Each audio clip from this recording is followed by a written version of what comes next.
आज का ये रंगीन सुबह आप सबको देखकर बड़ी खुशी हो रही है। आज भारत अपना 71st गणतंत्रता दिवस मना रहा है।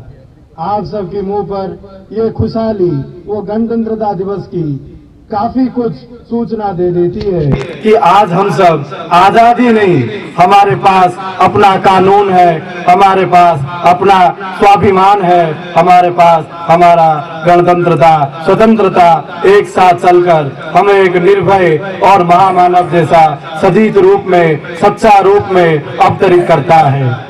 अब बहुत सारे लोग कुछ बोलेंगे, कुछ बोलने जा रहे हैं। आप सबको गणतंत्रता दिवस के बारे में बहुत कुछ मालूम भी हुआ होगा कि कैसे हमारा जो कॉन्स्टिट्यूशन संविधान है उसका प्रणयन किया गया था। इसका प्रणयन मैं जानकर मुझे बहुत दुख होता है कि बहुत सारे बच्चों को भारत के 50% आबादी अगर गूगल की माने तो ये डिफरेंस नहीं जानती है कि स्वतंत्रता दिवस और गणतंत्रता दिवस के बीच में क्या है। और आप इसका पुंखानुपुंख जानकारी YouTube वगैरह साइट से ले सकते हैं कि कैसे बहुत बड़े बड़े अफसरों और बड़े बड़े कॉलेजों के बड़े बड़े प्रोफेसरों को भी ये मालूम नहीं पड़ता है कि स्वतंत्रता कब हुआ, ये कब हुआ। इसको 1947 बोलते हैं, इसको 1950 बोलते हैं। तो अगर हम अपने आप पर कुल्हाड़ी मारे तो किसी को क्या जताना, अगर अपने आप को सीधा कर ले तो देश ही जमाना मान जाए। अगर हमें एक स्वतंत्र भारत, सशक्त भारत, स्वाभिमान भारत का गठन करना है तो अपने आप पर नाज होना चाहिए, हमें अपने कानून का पता होना चाहिए, हमें अपने अधिकारों का मालूम रहना चाहिए।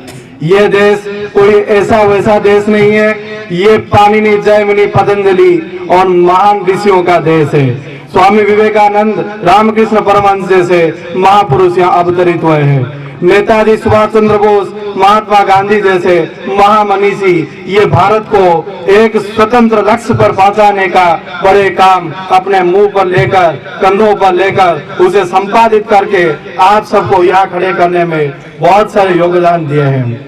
यहाँ के जो नन्हे नन्हे बालक है, बच्चियां है, बेटे हैं, अगर उनको अभी से ही ये जो भारत का जो मुख्य प्रारब्ध है, मुख्य स्वतंत्रता है और उसका जो मुख्य लक्ष्य है, अगर उनके मन में उसे बिठा दिया जाए तो भारत को विश्व गुरु बनने में कोई नहीं रोक सकता।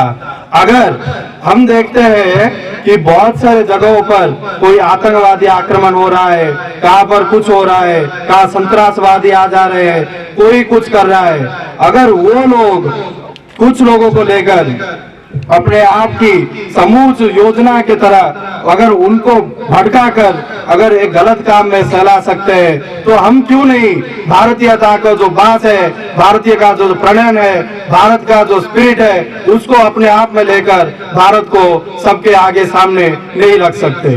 मैं आपको एक और चीज भी बताना चाहूंगा। जब आपके घर में भी कोई विदेश जाता होगा, मेरे घर में भी जाते हैं, सारा किसी ने कोई स्विट्जरलैंड जाता है, कोई अमेरिका जाता है, तो वहां से जब आते हैं वहां से तो कुछ नहीं ला पाते, दो तो चॉकलेट ला देते हैं, बोलते ये देखो ये अमेरिका का चॉकलेट है, ये सिंगापुर का चॉकलेट है। मैं आपको ये बता दूं, उनके ठंडे देशों में ये भारतीय फल कहाँ से आए, यहाँ से ही तो जा रहे हैं। उनको एक कोटिंग कर 10-15 रुपए और 20 ऊपर डालकर हमारे पास भेज रहे हैं। ये हमारे को लूट रहे, हमको बता रहे हैं कि भारतीयता क्या है। भारत का चीज लेकर भारत को बता रहे हो कि भारत कौन है। ये कैसी विडंबना है। हम अगर अपने चीजों को ही अपने देशों के बाहर छोड़ सके, हम अपने चीजों को ही अगर गरीब किसान मजदूर के तरह अगर लगाकर उसका आमदनी बढ़ा सके तो ये भारत विश्व गुरु बनने जा रहा है, इसमें कोई शक नहीं है। हर दिल में, हर मन में, हर प्राण में सिर्फ एक ही भाव होना चाहिए, अहम ब्रह्मास्मि अमृतस्य पुत्र, अहम अमृतस्य पुत्र। इस वाक्य का महाअर्थ यह है कि हम अमृत के पुत्र हैं। अगर अमृत के पुत्र है तो हमसे कोई गलती नहीं हो सकती। हमारा भाग्य ही श्रेष्ठ भाग्य होने वाला है, हमारा संविधान सबसे ऊंचा होने वाला है। भारतीयता का वास, गणतंत्रता, स्वतंत्रता यही सबसे मूल मंत्र होने जा रही है, इसमें आपको कोई शक नहीं होना चाहिए। यहाँ पे कई सरकारें आएगी जाएगी, सरकारें बनेगी टूटेगी, कोई प्रॉब्लम, अभी तो जैसे सीए, एनआरसी, बाकी चीजों का जो मामला चल रहा है, राम मंदिर बना ना बना, ये मस्जिद टूटा ना टूटा, पर एक चीज हमेशा हमारा साथ होना चाहिए कि मैं भारतीय हूँ, मैं अमृत का पुत्र हूँ, मैं सबसे ऊंचा हूँ, मैं सबको जीत कर लाऊंगा, भारत को सबसे ऊंचा ले जाऊंगा।